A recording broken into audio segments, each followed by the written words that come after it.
Hello everyone, I am Dr. Gajendra R, Consultant Gastroenterologist at Aster Hospital, Bangalore. Today we are here to speak to you about fatty liver, or more precisely non-alcoholic fatty liver disease. Initially we will know what is fatty liver or non-alcoholic fatty liver disease. Fatty liver disease or non-alcoholic fatty liver disease is a condition wherein fat accumulates inside the liver cells, making it harder to function. The most common cause of fatty liver is significant ethanol intake. Once the cause of fatty liver is not related to significant ethanol intake, we call it as non-alcoholic fatty liver disease. And normally liver contains some amount of fat. If the liver fat exceeds more than 5% of the liver weight, we call it as fatty liver. There are two types of fatty liver. One is simple fatty liver or non-alcoholic steatohepatitis. First, simple fatty liver is a condition where fat accumulates inside the liver cell without causing any damage or inflammation to the liver cells. This stage rarely progresses to cirrhosis. Another entity is non-alcoholic steatohepatitis. This is the most severe form of NAFLD, wherein there will be fat accumulation in the liver associated with liver cell damage or swelling in the liver cells, and this swelling or liver cell damage can even progress to fibrosis or cirrhosis. Usually it takes many years for the fibrosis to develop in patients with NAFLD. Next thing is, how common is NAFLD?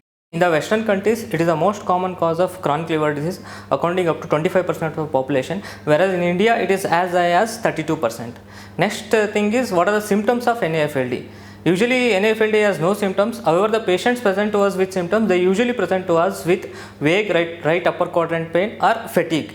The first sign of chronic liver disease develops when the patient develops cirrhosis because of NASH. In such patients, the patients usually present to us with signs and symptoms of cirrhosis, that is jaundice, swelling of the abdomen or fluid in the abdomen, ascites, blood vomiting or black color stools, or altered sensorium or encephalopathy. Once the patient has cirrhosis, over a long term, they can progress to hepatocellular carcinoma. Next thing is, what are the risk factors, or who are the people who are at risk of developing non-alcoholic fatty liver disease?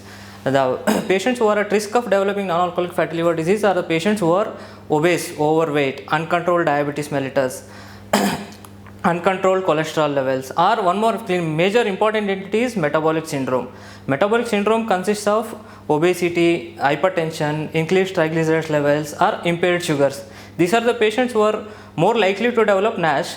Metabolic syndrome patients are not only at a risk of developing NASH, they are also more prone to develop cardiovascular disease or cerebrovascular diseases. Next thing is, how do you diagnose non-alcoholic fatty liver disease or NASH? NASH or non-alcoholic fatty liver disease usually has no symptoms.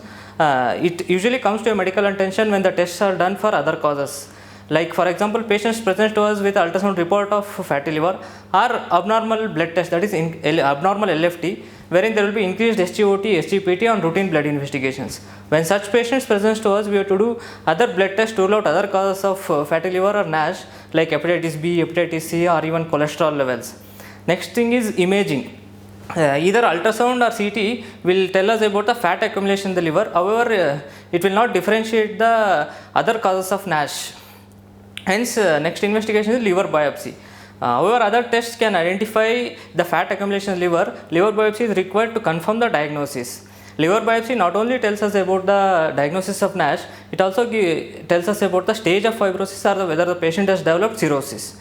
Liver biopsy is a procedure wherein the small sample of tissue of liver is obtained and sent it for microscopic examination. Okay. Next important entity in the recent times which I want to tell is FibroScan, which is a non-invasive alternative to liver biopsy. FibroScan uses a special ultrasound to assess the stiffness of the liver. By assessing the stiffness of the liver, we can estimate the stage of fibrosis or the cirrhosis. Whenever available, FibroScan is a non-invasive alternative to liver biopsy.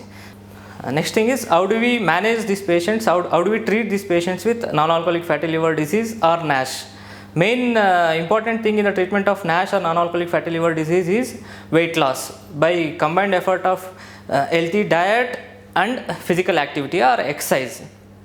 And pill therapy is usually required in patients with severe form of NASH, non-alcoholic steatohepatitis. The most commonly used drug is vitamin E. However, in the recent times, newer drugs like saroglitazar, obeticholic acid have been shown to improve the liver fibrosis and the biopsy specimens. For patients who have developed cirrhosis because of NASH, liver transplantation is usually offered to such patients.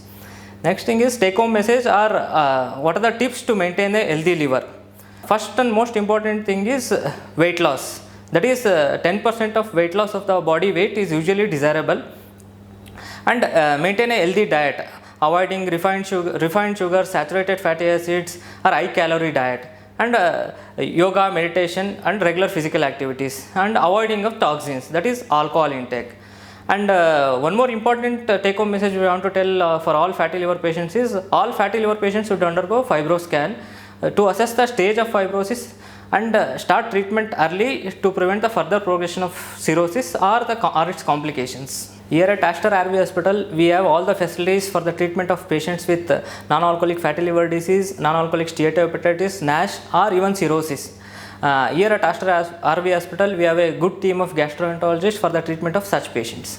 For more information, please do visit us.